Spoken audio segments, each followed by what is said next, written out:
Bueno, señores, ya si es verdad que se jodieron los delincuentes. Ay, mi madre, noticia de último minuto. Increíble pero cierto. La Policía Nacional se lambe temible delincuente que tenía en zozobra a toda una comunidad.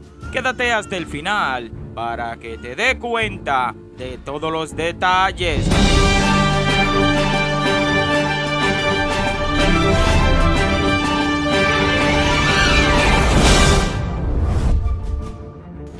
Hola, ¿qué tal? Bienvenidos y bienvenidas una vez más a su canal Mundo TV Show, donde recibe las noticias más importantes del país y el mundo. Si eres nuevo, te invito a que te suscribas y actives la campanita de notificaciones, así te mantienes al tanto de lo que está pasando en nuestro país y el mundo. Delincuente resultó muerto tras atacar a tiro a patrulla policial en Santiago. Le ocupan un arma ilegal utilizada en la acción. Era activamente buscado mediante orden de arresto por múltiples hechos delictivos. La Policía Nacional informa que un reconocido antisocial resultó muerto tras atacar a tiro patrulla policial del DICRIN, adscrito a esta dirección regional Cibao Central, el pasado 23 de los corrientes en el sector Sico. El mismo era activamente buscado mediante orden de arresto por múltiples hechos delictivos, ocupándole en dicha acción el arma ilegal utilizada para atacar a los agentes actuantes. El fallecido es Félix Daniel Martínez Concesión, alias Lolo Ojei, de 33 años de edad, quien enfrentó a tiro a los agentes con la pistola marca Tauro, calibre 9 milímetros, modelo J2, viéndose estos obligados a repeler dicha agresión, resultando con las heridas que le produjeron la muerte. Lolo era buscado mediante orden de arresto número 00124-2022 por haber herido con arma de fuego a José Olairse Sarira y Freiki José Polanco Arias en fecha del 31 del mes 12 del 2021 en el sector El Sico, y otras por asalto a mano armada despojando a un hombre de su prenda preciosa, y también tenía en su contra la orden de arresto por asaltar a 2 personas a mano armada, a quienes despojaron de 150,000 pesos en efectivo, prenda preciosa, sus documentos personales y diversas tarjetas bancarias en agosto de este año. La policía precisó que trabaja en la búsqueda e identificación y captura de otros que en compañía de los instintos son autores de cometer robo y asalto a personas en la vía pública en diferentes sectores de esta ciudad. Él los hizo a ser depurado en nuestro sistema policial, figura prófugo y con varios registros de justicia en diferentes fechas, así como también impedimento de salida. El arma en mención ocupada está en poder del Ministerio Público para los fines correspondientes de ley. Bueno, señores, ya si la Policía Nacional no le está dando chance a la delincuencia, los delincuentes están cayendo uno a uno. En este mes de diciembre ya van como 20 los que han sido abatidos por la Policía Nacional. ¿Qué opina usted sobre esta noticia y el trabajo que está llevando a cabo la Policía Nacional? ¿Qué opina usted?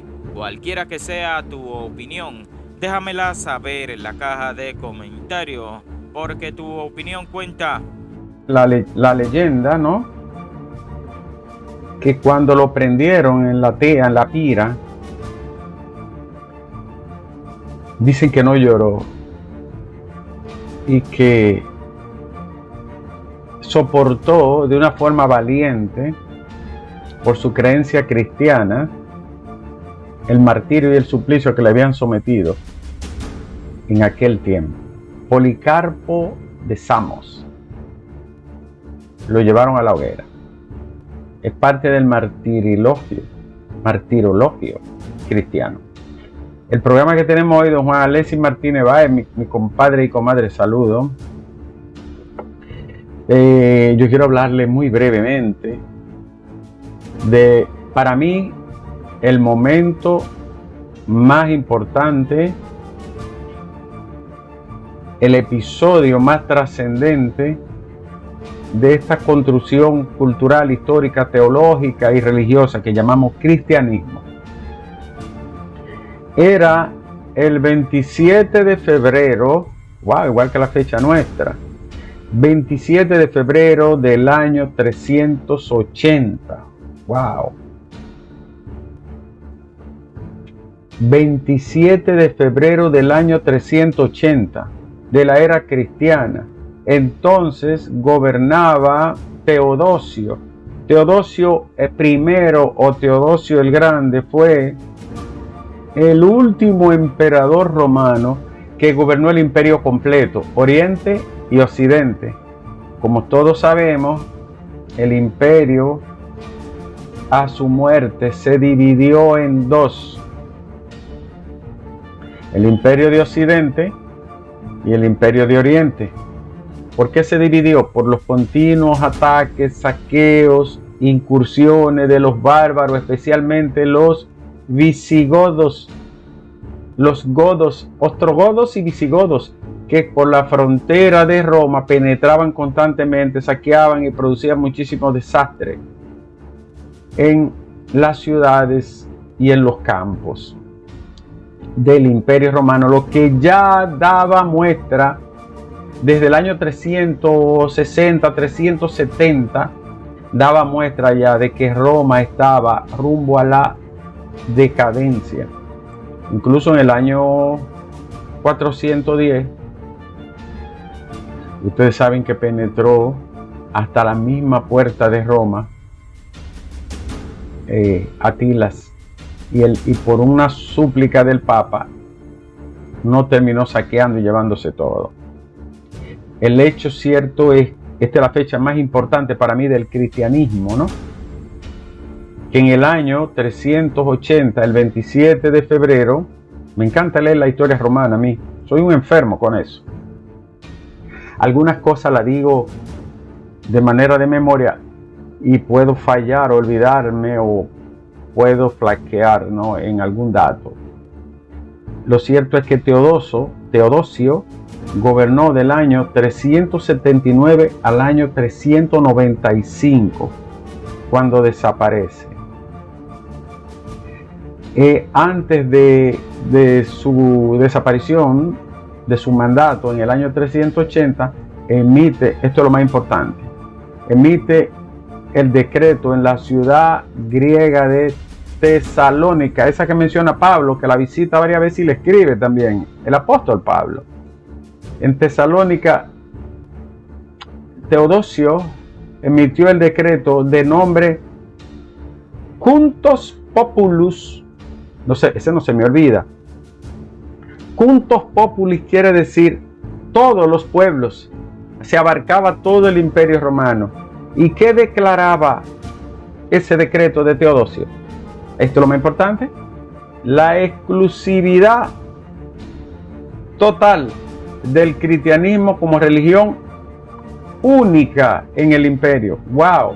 Es decir, unió la espada del imperio y la cruz del cristianismo, con la salvedad de que estaba proscrito, prohibido practicar, difundir o identificarse con cualquier otra religión distinta al cristianismo. O sea, le dio un decreto monolítico, homogéneo, abarcador, para que el cristianismo se convirtiera en la religión que fue. De esa manera, al quedar declarada la exclusividad del cristianismo, Teodosio le dio cumplimiento a la versión del año 325 que se llamó el Concilio de Nicea, convocado por el emperador Constantino. Constantino era quien mandaba entonces, y que en su honor se llamó Constantinopla, a Bizancio, la antigua Bizancio, que es la que termina siendo Turquía hoy. El Concilio de Nicea fue un concilio ecuménico que reunió todos los grupos del cristianismo y se declaraba la tolerancia. Fíjense, todavía no la declaración de exclusividad, estamos hablando que la exclusividad en el 380, yo estoy hablando del Concilio de Nicea, que en el 325. Desde el año 312 se empezó a dejar de perseguir a los cristianos en el Imperio Romano, porque Roma practicaba, esto es muy, pero muy importante, los cultos paganos que eran politeístas y panenteístas. Y el mayor propulsor del paganismo en esa época era Diocleciano, que trató de instalar de nuevo el paganismo como religión del Imperio Romano, pero fracasó, porque el cristianismo, al ser más monolítico, más sólido, monoteísta, lo enfrentó y le ganó. Diocleciano gobernó, si no me falla la memoria, del 245 al 316, 315. Y Diocleciano no pudo reinstalar la creencia mundana, vulgata, del culto pagano. Entonces, ¿qué quiero decirle con esto? Diocleciano fue el emperador que del año 240, 40 y tanto, al 290 y pico, 293, declaró la tetrarquía.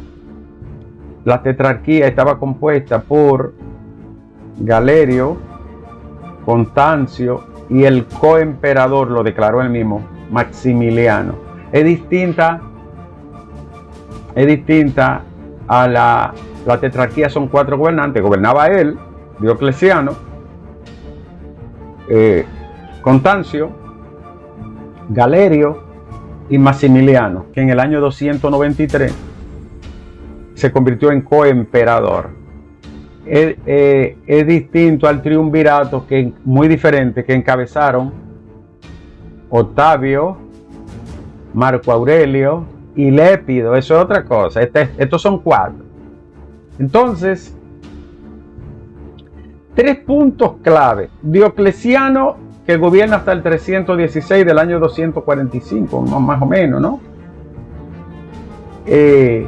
Bueno, él vive, ¿no? Pero él gobierna hasta el 316. No puede reinstalar el culto pagano. 2. En el 312 se tolera el cristianismo. Se permite, no es perseguido. Diocleciano quemaba iglesia. Diocleciano perseguía iglesia, perseguía a los cristianos y los quemaba también, dándole cabida a los cultos paganos. 2. Constantino, 325, concilio de Nicea, el primer gran concilio del catolicismo, que produce una condición ecuménica, ¿no?, de todas las ramas del cristianismo, porque tenían variables o variantes. Y 3. El decreto Juntos Populus, que quiere decir todos los pueblos juntos, en Tesalónica, fue firmado delante del emperador Valentiniano, si no me falla, Valentiniano, Valentiniano gobernó hasta el 392. Entonces, yo no quiero hacer un amasijo de cosas. Punto 1, Diocleciano no puede reinstalar el culto pagano, porque ya desde el 312 se toleraba el cristianismo. Después de mucho sufrimiento, ¿usted sabe lo que pasó en el primer siglo? A Pablo, a Pedro lo crucificaron, a uno le cortaron la cabeza, a uno lo crucificaron con la cabeza para abajo. Ya yo dije que quemaron a Policarpo, a Juan le cortaron la cabeza. Ya ustedes conocen eso. 2. Y esto es lo más importante. Cuando ese 27 de febrero del año 380 de esta era se declara exclusividad única prédica del cristianismo, eso tiene una consecuencia tremenda para Europa. Europa es Europa por el cristianismo. ¿Por qué? Adiós, señores. A partir de ahí se produce la unificación de la cultura greco-romana, greco-latina, en el derecho, en la cultura, en la religión, vamos a decirlo de esta manera. Europa y el mundo occidental, que somos nosotros porque fuimos colonizados, tiene tres grandes troncos: el derecho romano y la organización del poder romana. 2. La cultura y la filosofía griega. 3. La religión judeo-cristiana. Esas son las tres columnas que sustentan el edificio de Occidente.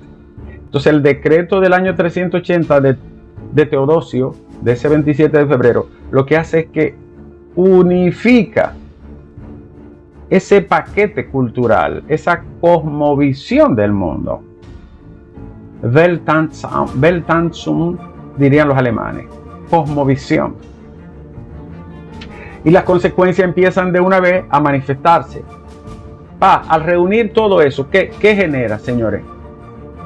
El Imperio Romano sigue en decadencia en Occidente y finalmente en octubre del año 476, estamos hablando en el siglo V después de Cristo, se derrumba el Imperio Romano. En Occidente, todavía en Oriente sigue. Recuerden que le dije que con Teodosio se dividió en dos, Occidente y Oriente.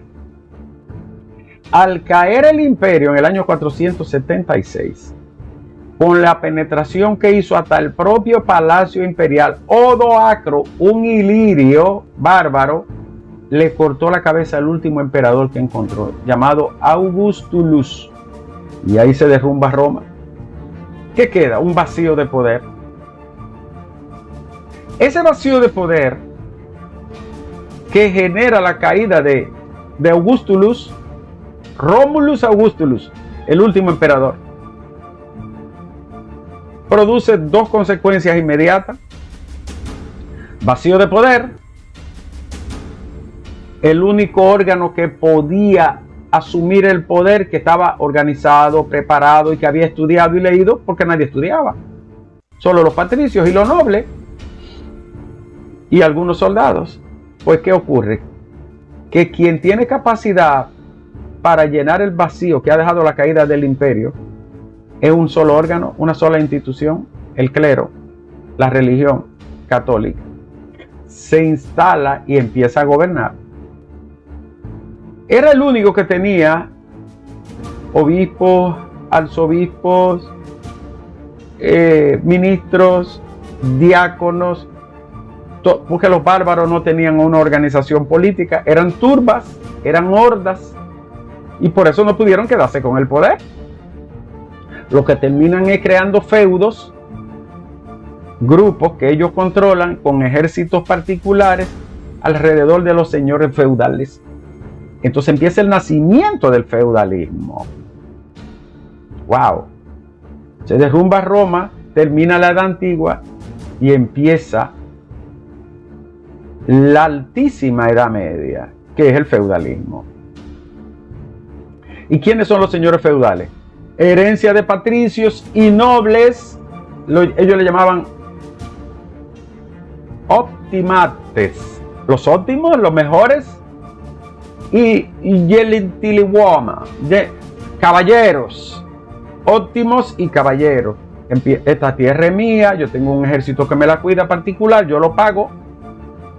Y entonces empieza la etapa alta de la Edad Media, que se inicia con el feudalismo. Los esclavos de Roma. Roma estaba estratificada de esta manera: patricios,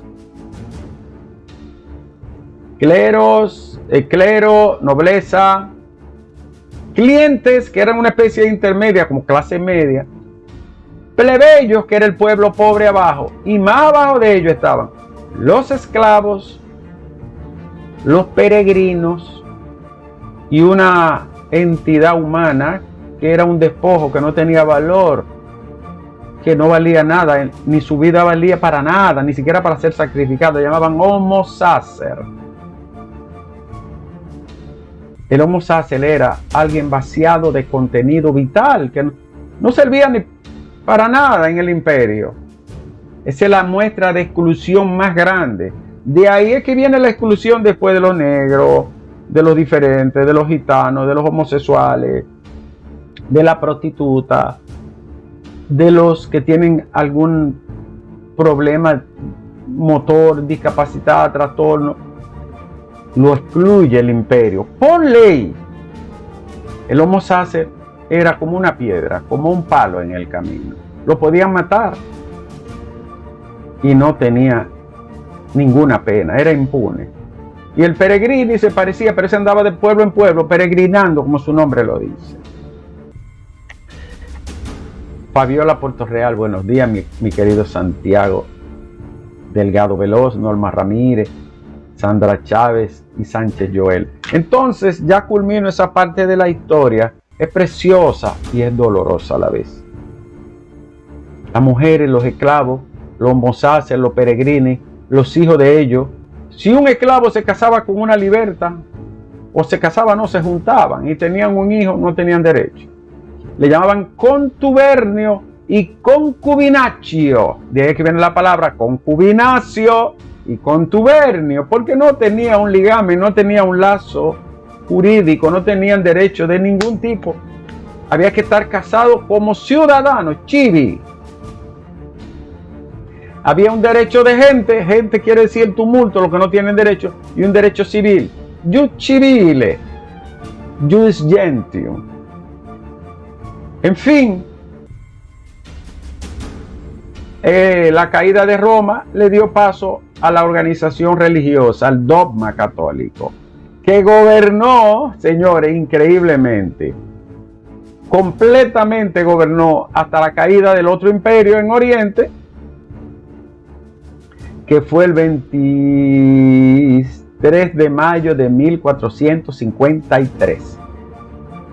23 de mayo de 1453, cuando Mehmed III del Imperio Otomano se metió en lo que era Santa Sofía en Turquía y terminó de tumbar el imperio. Y esa Santa Sofía, que era una basílica cristiana, la convirtió en una mezquita.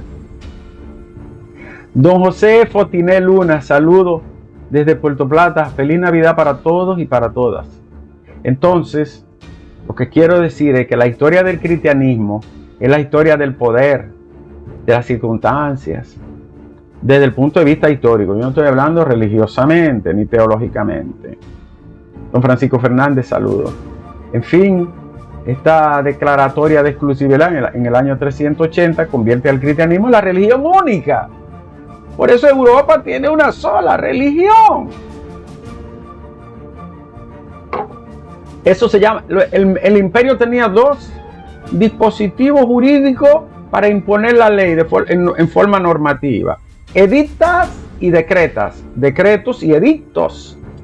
El de Tesalónica se llamó el edicto de Teodosio, Juntos Populus, todos juntos en el año 380. Hago mucho hincapié en ese porque ahí se inicia la unificación de Europa bajo una sola religión, denominación religiosa.